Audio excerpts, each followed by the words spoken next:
Radhe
Methods of doing that. We exercise, do yoga, we pick up hobbies like golf or listen to music,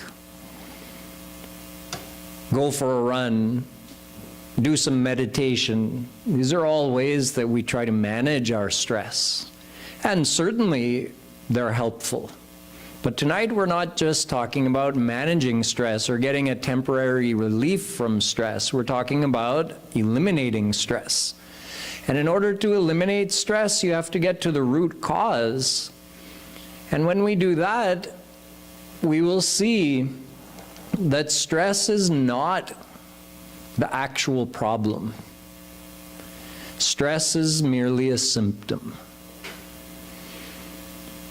So, trying to control stress won't eliminate stress because, well, it's like if you have a brain tumor and you take an aspirin for your headache. You get a temporary relief, but you're not really addressing the problem. So going for a jog to relieve you of some stress, it's definitely a good thing, but you're not addressing the root problem. Why do you have stress? And is it possible to eliminate stress altogether? So what is the source of our stress? There's kind of a root ball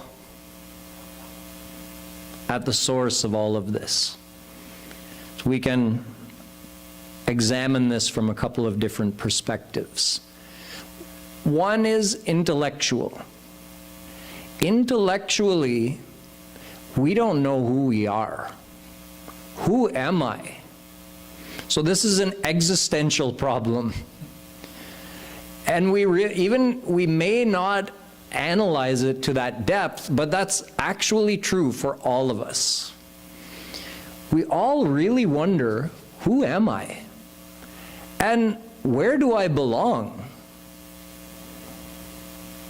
We're always trying to fit in. We're always trying to figure out how to act and behave so that we'll finally feel like we are home. Do you notice that you don't even feel home in your own home?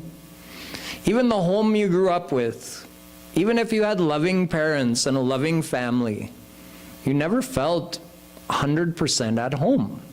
I always felt that, who am I? Where do I belong?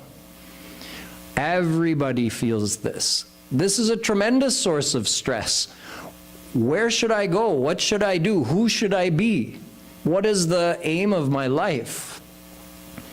So this is one of the things at the root of our stressfulness.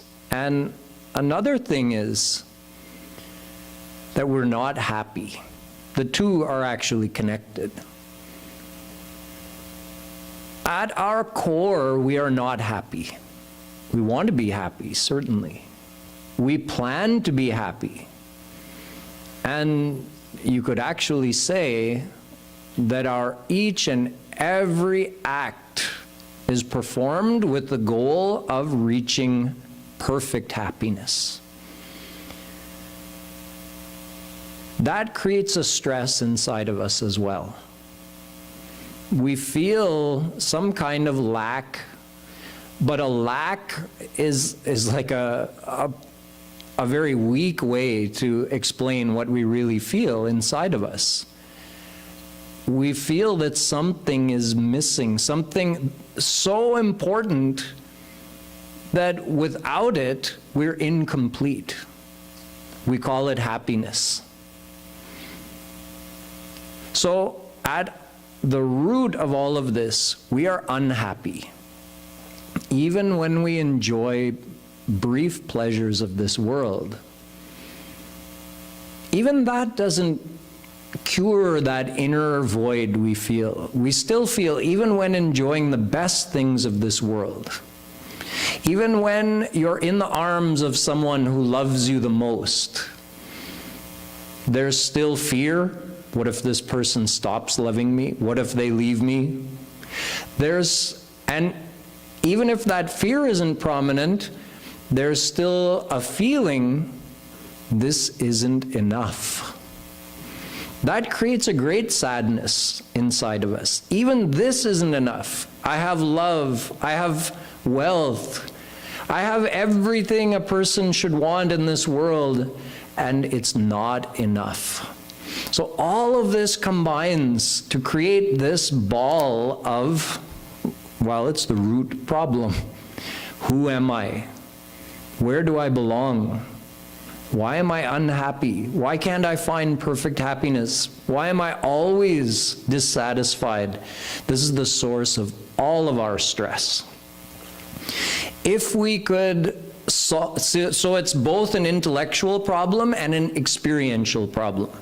If we could solve our intellectual problem, that existential problem, who am I, and also get the experience of true happiness, then we've cured the problem at its root. So like I said, this sounds like a very ambitious project, but in fact, if we take it step by step, it's very realistic. It's very possible. So let's examine the intellectual side first.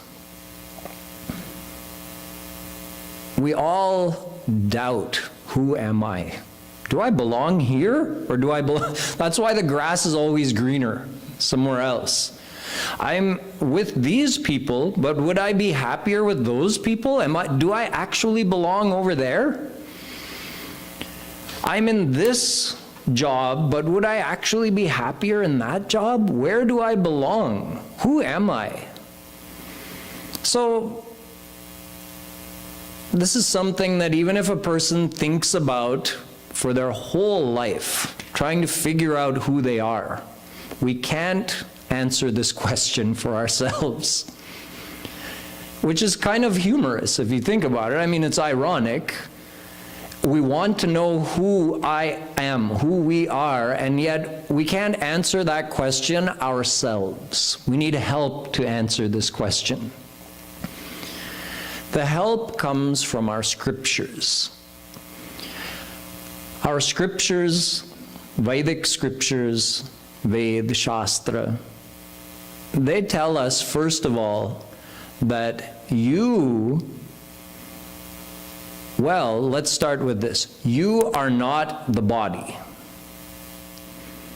This is what our scriptures tell us. You are not the body.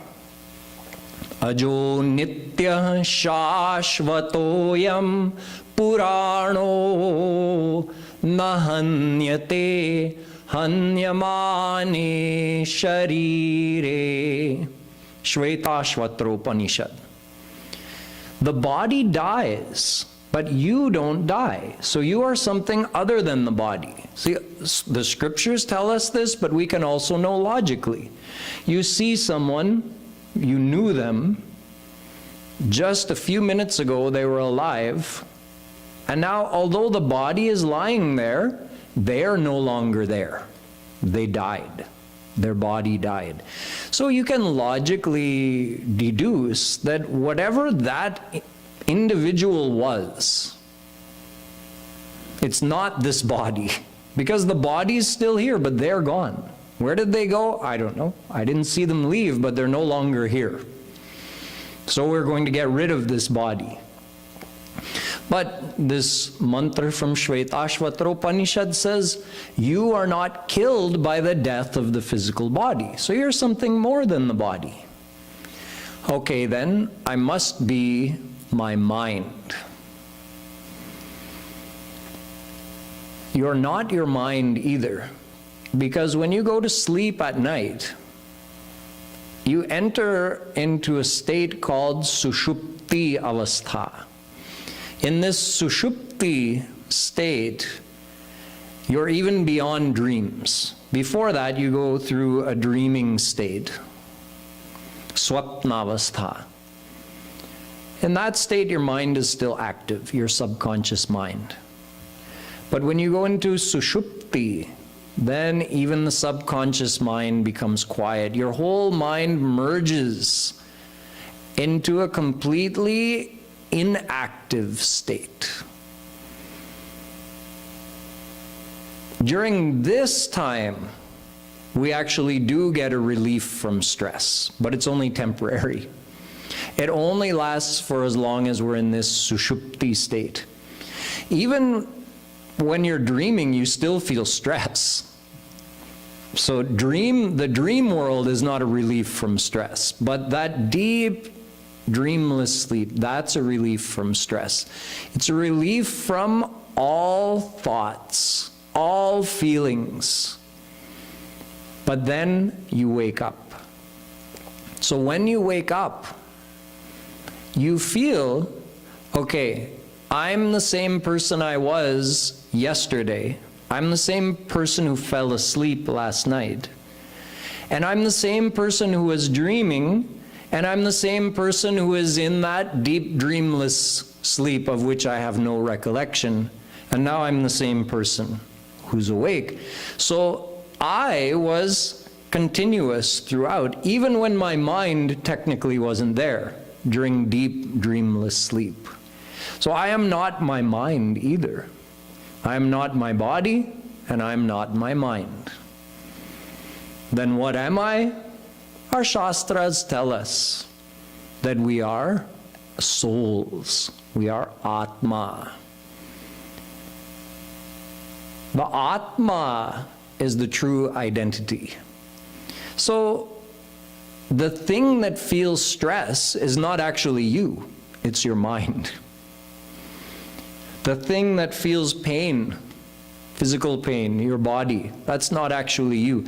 This is your sthul sharir, your gross physical body. The mind is called your subtle body, because while you're inhabiting a body, the mind actually takes more or less, in a subtle way, the shape of your physical body. So it's called the mental body or subtle body. We call sukshma sharir. But the soul is neither the physical body nor the subtle body, nor even the karan sharir. See, during pralay, when the whole universe is dissolved, souls, along with the whole world, merge into God temporarily until creation happens again. During that time, your sthul sharir, the physical body, is eliminated, and even the sukshma sharir, the mind, is dissolved back into the mayic energy. At that time, your karan sharir remains, the causal body, which is actually an extremely subtle covering around the soul, which is made up of our vasanas, our desires, our sanskars. That remains during even Mahapralay, but even that is not you. So you are not the physical body, you are not the subtle body, you are not the karan sharir, the causal body. You are the soul, which is beyond all of those. So this is part of the intellectual puzzle, understanding that we are souls. Now, where do we belong?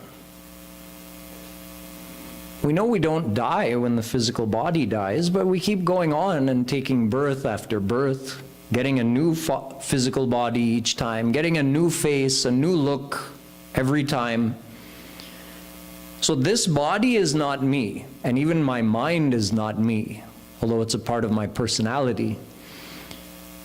I am the divine soul, but where does the divine soul come from, and where does it belong? Chinmatram Shri Hareransham Sukshmam Aksharam Avyayam Krishnadhinamiti Prahur Jivam Jnana Gunashrayam. Ved says technically speaking, souls are a part of God. The word used here is ansh. And God is called Anshi. So now the scriptures are telling us to whom we belong, where we come from, and where we belong. God. We're actually a part of God. Ansh means a part of. So substantially speaking, we're the same as God. We're related to God. He is divine and we are divine.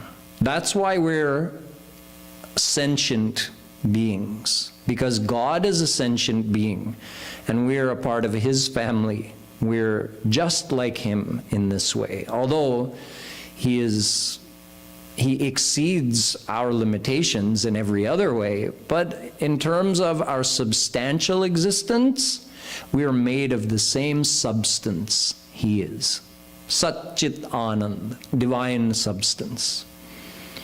So we know that we are a divine soul and we belong to God. Each one of us has existed since eternity. And although we've lived infinite lifetimes, donned infinite bodies, and died infinite times, had infinite different families, infinite different husbands and wives and kids, but one constant has always been there. God, Shri Krishna, has always been with us.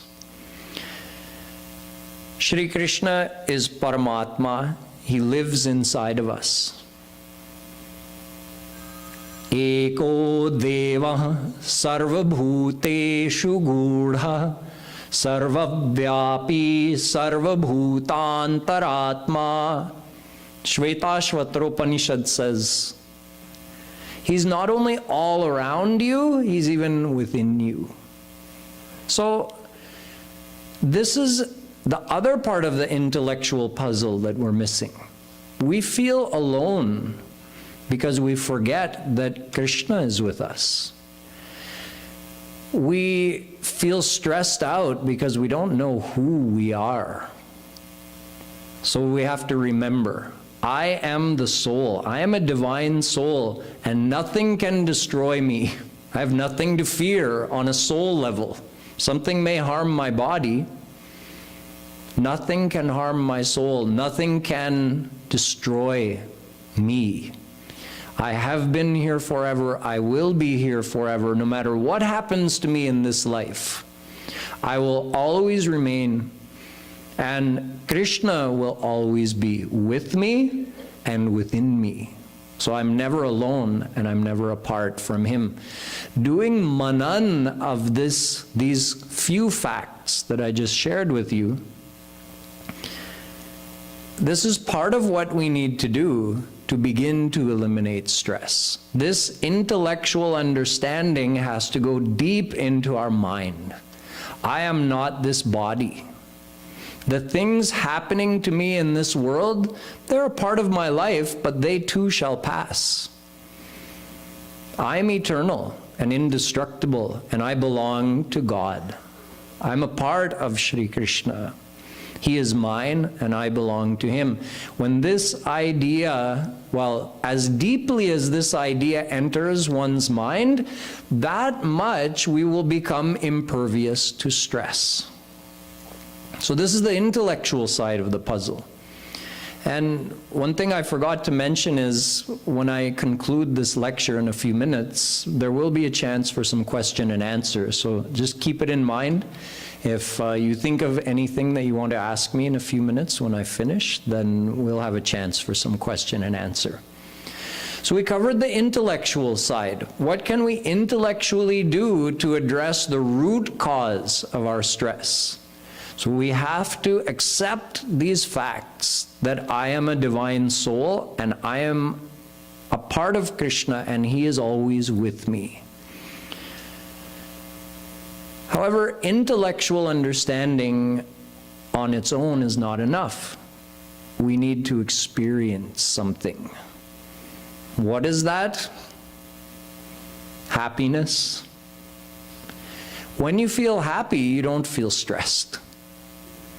Now, we've never felt 100% happy, therefore we've never been 100% free from stress, except temporarily when we're fast asleep. We can't stay asleep forever. And anyway, our true goal in life is not just to be free from stress, it's to experience happiness and joy. So instead of thinking, how can I relieve myself from stress and pain, we could just think, how could I find happiness? If we could find happiness, then the relief from stress and pain would be automatic. If you're happy, then it's understood that you're not stressed out. How do we find happiness? Well, happiness is none other than God. Anando Brahmeti Vijanat. Taittiriya Upanishad says, God himself is happiness. Part of our stress is that we're looking for happiness and failing to find it. And that makes us feel desperate. Why is it my life is going by and I've yet to find perfect love that can make me feel completely happy? My life is going by and I've yet to find that experience that makes me feel whole and complete. So we have to find that perfect happiness. The temporary pleasures of the world that every one of you experiences, you know they've never been enough. So thinking that getting more of the same is going to make you happy sometime in the future, that's not a logical approach. You've already experienced so much of this world, not only in this life, but all your past lives. In past lives, you've been a king, you've been a queen, you've been famous, powerful, you've been a beggar as well. And yet here we are. So these things, which we could even call trifling things, trivial pleasures of this world, which we desperately want to enjoy because we feel a hole inside of us and we're trying to fill it with these things. They can never fill that hole, because that hole is actually the desire to be one with God. Not just be one with God, but be in union with God, you could say, to experience God wholly and completely. You see, every part will continue to feel incomplete until it's joined with its whole. God is our whole. Krishna is our anshi, we are his ansh.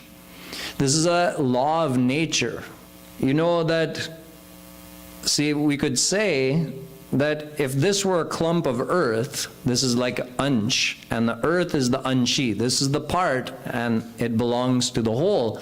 Right now it's feeling incomplete. It's separated. The ansh is separated from its anshi. How do I know it's feeling incomplete? Because there's an attraction.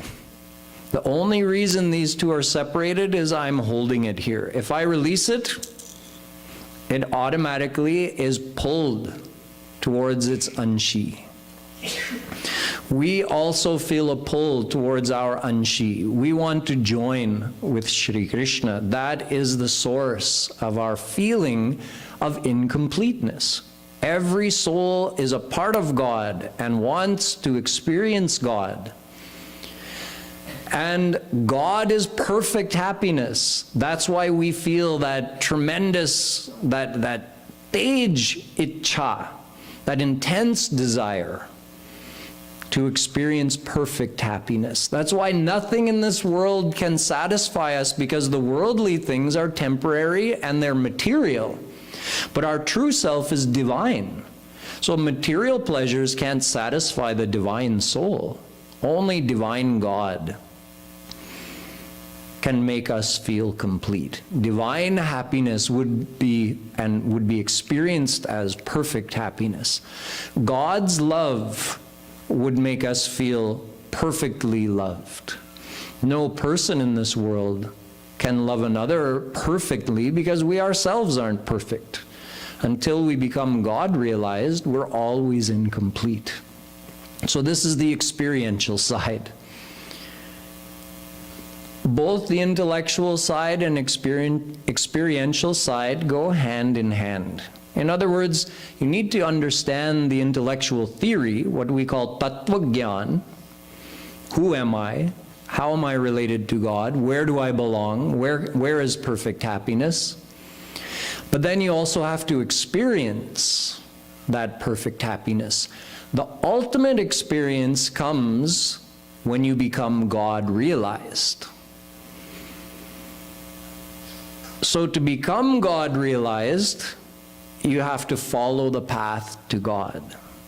The path to God sounds like something you would do if you lived in the jungle somewhere, or if you lived in an ashram, which some of you do, but most of you don't. But in fact, the path to God can be followed by anyone, whether they live in a family situation or an isolated situation. Because the path to God has to do with loving God, and it's done internally, it's done with our mind. So just like your mind is continually loving the people that you're attached to in this world, you can use that ability of the mind to stay attached to in one place while you're physically taking care of some other activity or duty. You can use that ability of the mind to be able to love Shri Krishna even while you're engaged in worldly life and family activities. This topic I'll go into in more depth tomorrow when I talk about how to master the mind. And along with this topic, we'll be talking about meditation and what is this path to God. How do we get to that ultimate experience that would make us feel perfectly happy and thus eliminate stress forever? Along the way, while we follow the path to God, it's not a long, empty path with only the payoff coming at the end. No, the path to God is a path which is actually full of experiences that keep bringing you closer and closer, a growing experience of God's presence within you and in your life. So what I'm saying is, this is a way, by following the path to God, it's a way of gradually filling that void, gradually filling it with a connection with Shri Krishna, where we gradually start experiencing divine happiness in a small way. And that grows and grows and grows, and simultaneously our intellectual understanding grows. So naturally, our feelings of insecurity and stress reduce as this devotional experience goes on, expanding as we follow the path to God. So I'll expand on this topic tomorrow during the Sunday morning satsang, which will be from 11 till 12:30. So during this time, I'll give a talk on mastering the mind, doing meditation, because meditation is an integral part of the path of God realization. So we'll discuss all of that tomorrow. And now we'll take a couple of minutes. If anybody has any questions, we'll take a minute and give you a chance to ask. We have a wireless mic so everyone can hear your question. Bhaiya, raise your hand again. Hello. It was a very nice topic. I enjoyed it. I just have one question, because we talk about spirituality in general. Spirituality is one way where we think that being thankful for what we have, does it actually help us to make our stress go down? Is that part of spirituality? is, having the ability, because as humans, we all have desires. So being thankful for what we have in life, does it actually make us being more, less stress? I would say that's part of having a positive outlook. Being thankful for what we have is part of several things that we could keep in mind to maintain a positive outlook. But what we want to do is go even beyond that. We want to create a real connection with God that goes even deeper than just being thankful for the material things we have, but where we actually start feeling divine God's presence with us. So that's a much deeper goal.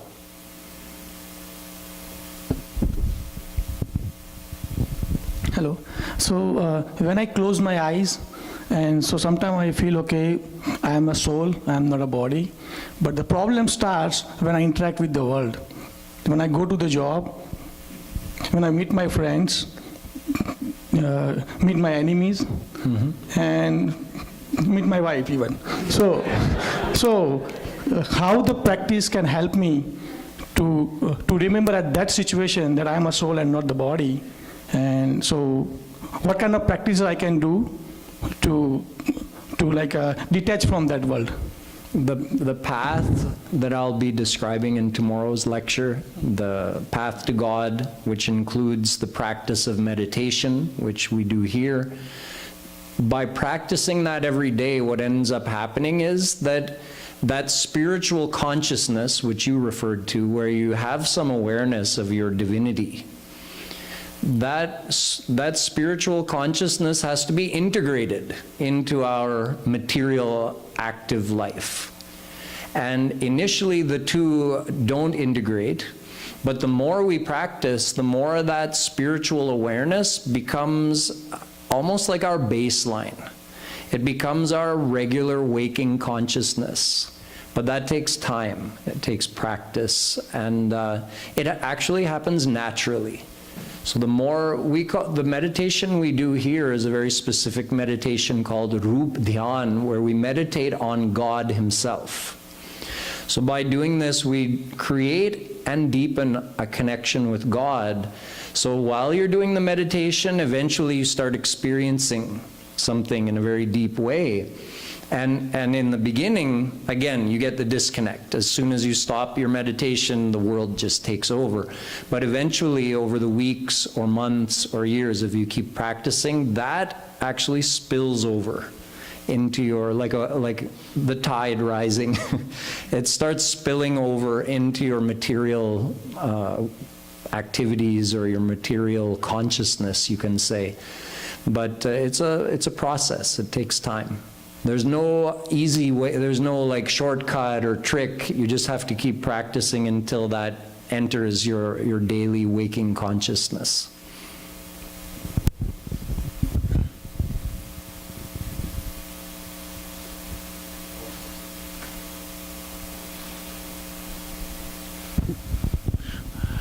I wonder if you can tell us how to stop getting happiness from the wrong things.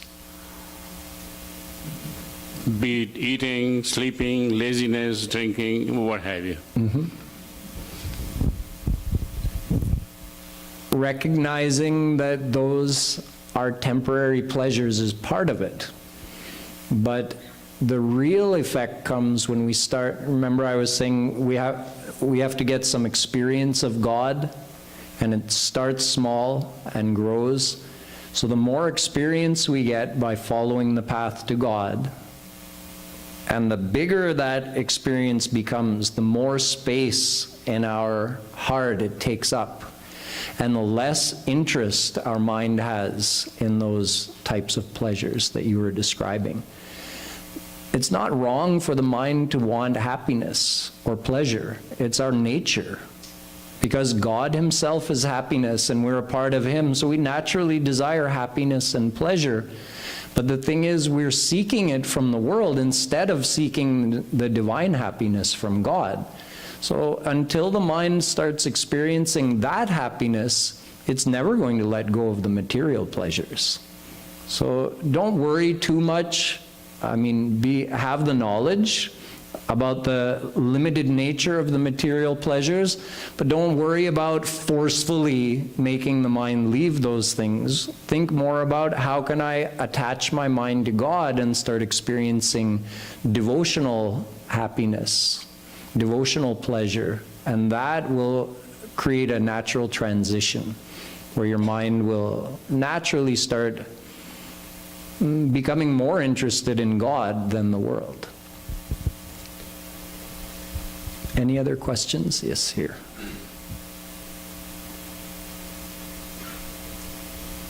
Hi. As you said, being intellectual, stress can be managed or stress can be reduced.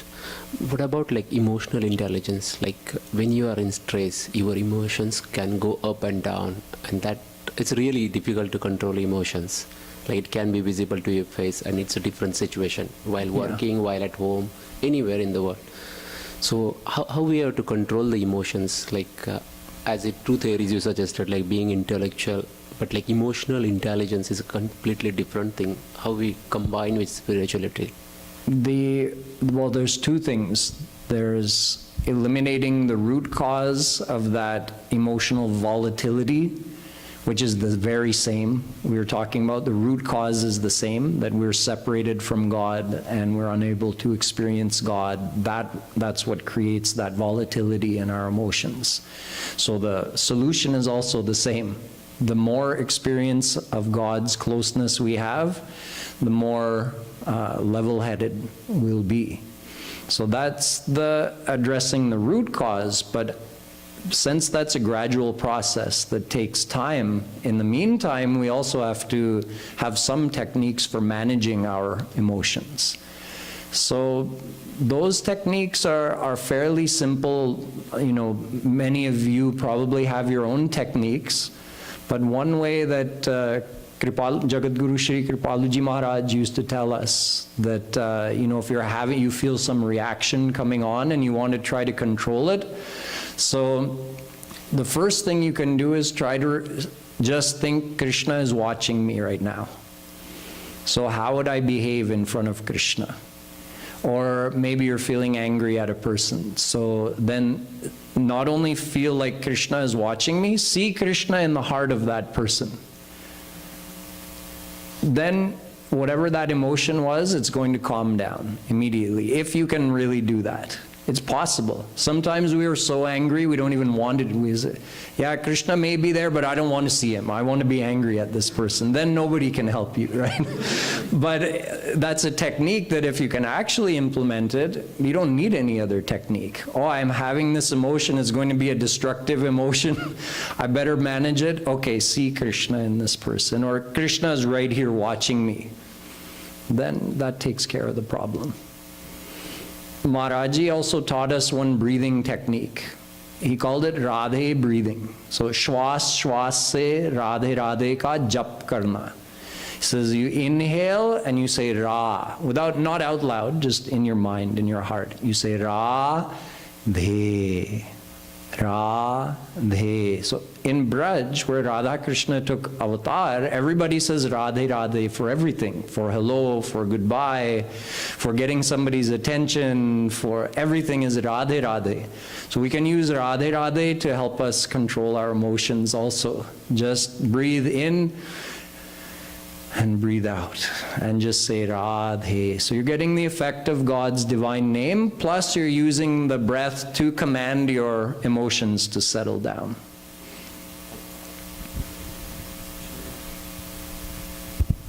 Radhe Radhe Bhayaji. It was a wonderful lecture right here. Where? Who? Okay. Surinder here. The question for you is when the soul departs from the body, so is it instantly transferred to a different body or goes to Godhead first? It doesn't go to God, actually. It stays in the material realm. And depending on our karma, you know, someone could be immediately reborn in some other species or as a human somewhere else, or even in your own family you could be reborn. Or you could go to Swarg or Narak, so, and then eventually be reborn here on earth. So it's going to be different for every person. But unless we attained God in this life, you don't go to God and then go somewhere else. And God is managing the whole situation, but you'll just like go according to your karma. You don't go to God after dying. Even the heaven also is like temporary place to stay, right? It's not permanent. That's right. Thank you.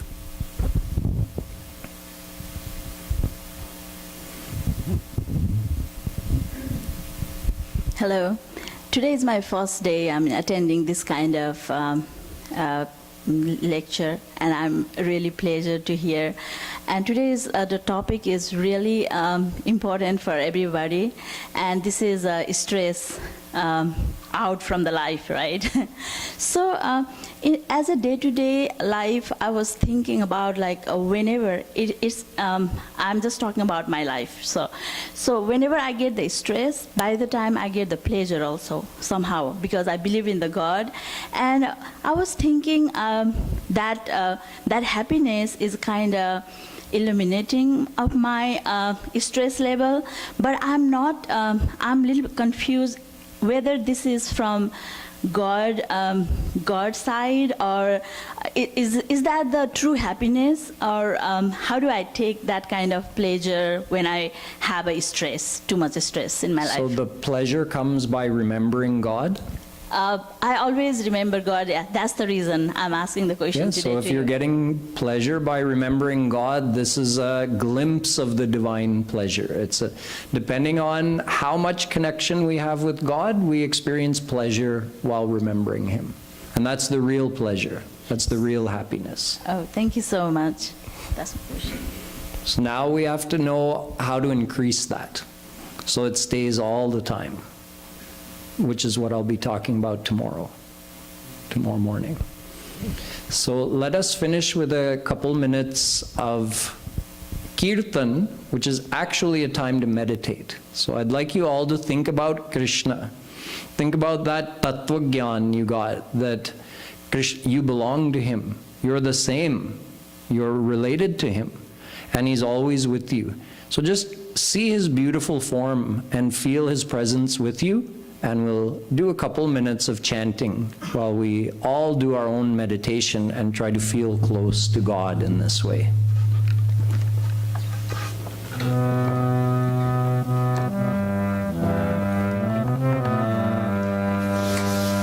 Radhe Radhe Govinda, Radhe Radhe Govinda.